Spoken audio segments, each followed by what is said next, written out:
Story that sounds completely unbelievable but is entirely true. I can tell you a ghost story that is unbelievable, but is also true.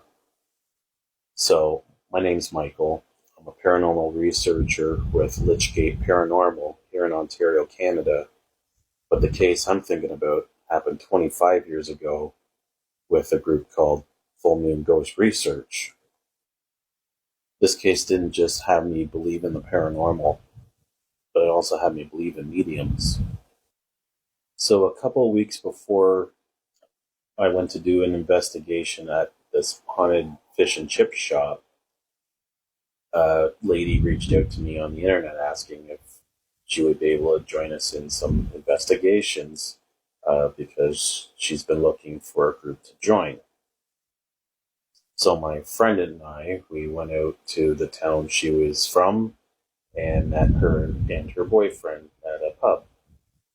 Uh, he asked if he would be able to come along as well, and I didn't have a problem with that. He then said that he was a medium. So the other investigator was very excited about the prospects of having a medium with us. I wasn't. Uh, I always thought that, you know, you could just say, oh, there's something over here, there's something over there, and it would just scatter the team, and I didn't put much stock in it.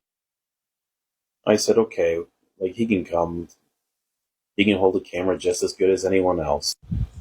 So I ended up going to the location of the haunted restaurant, and it was just me and the owner, and we walked around, and she explained to me all the different things that have happened over the years at this restaurant. The one thing I'm going to talk about, concentrate on, is something in the basement. So the basement had 3 rooms and a bathroom. The room that I'm going to talk about was the middle room, and it had like a freezer and a furnace and a few shelves on the side. That's about it. Now, she told me that a few years earlier, she hired some electricians to come in to upgrade the electrical so she could have like a big freezer down in the basement. Uh, the younger guy that was working, he was down there and he thought his boss was standing behind him and he went to ask his boss a question. It wasn't his boss, it was the spirit of a tall man uh, wearing a trench coat and a hat and looked very angry. And after he looked at the guy for a couple seconds, the guy disappeared. He jumped up, he ran out of the building, wouldn't go back into the building.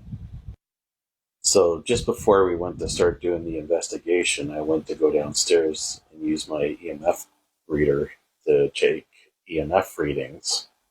And the psychic said, you'd like to come down in the basement with me. And so I said, sure. And as we were going down the stairs, he said, there's something down here. And I thought, of course, there's something down here. It's a basement.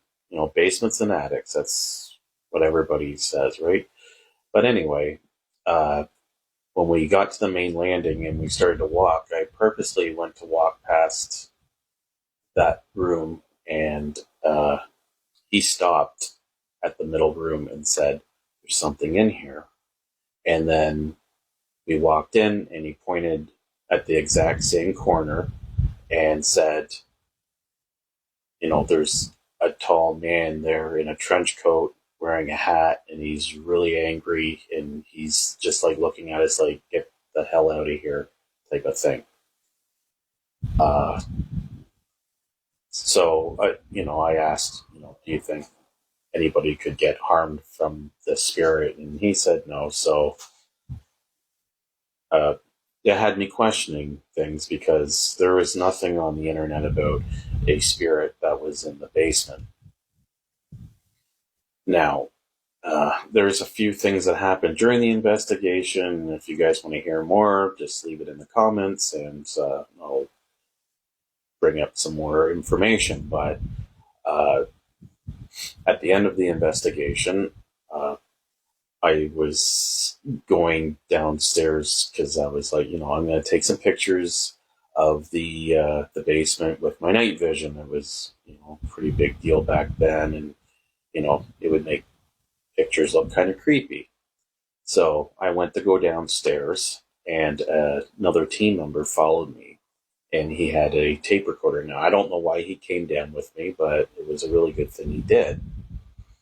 So when I was walking towards the bathroom, I felt a pulling on my pant leg. And I said, I think something's pulling on my pant leg. And he said, really? And I go, maybe I'm stepping on it. Like, I don't know. Like, I try to explain it away. You know, it's part of being an investigator. You try to explain these things away. So I said, maybe I just stepped on it. And then I got to the bathroom, and I seen there was a glare in the mirror. So I got down on one knee to start taking pictures, and something grabbed my calf muscle. Now, it was firm. I definitely knew it was. I felt all fingers. I felt the palm squeezing my calf muscle, and it would release and then squeeze, and it did it 3 times. And then I said, "Hey, like, I know you're here," and then it stopped. And then I finished taking the pictures, and then I went back upstairs and I told everybody, this is what just happened. Now the medium was upstairs, and he started looking at these pictures that they had on the wall. Like, she had a bunch of pictures of the place when it was like in the 1800s, and he went up to this one picture of it when it was like a log cabin, and he pointed at this woman that was standing beside the log cabin and said, it was her. She's the one that grabbed your leg. Which I was kind of surprised, because I was like, there was no mention of women spirits in here at all.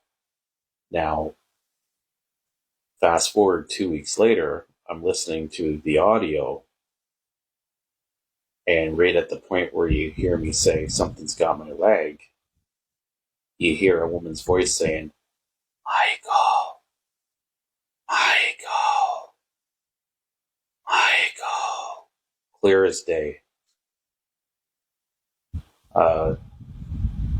I wouldn't believe it if someone told me, but it happened. Thanks for listening. If you want to hear more, just let me know. This is my first video, and I'm going to make more if you enjoy it. Thanks.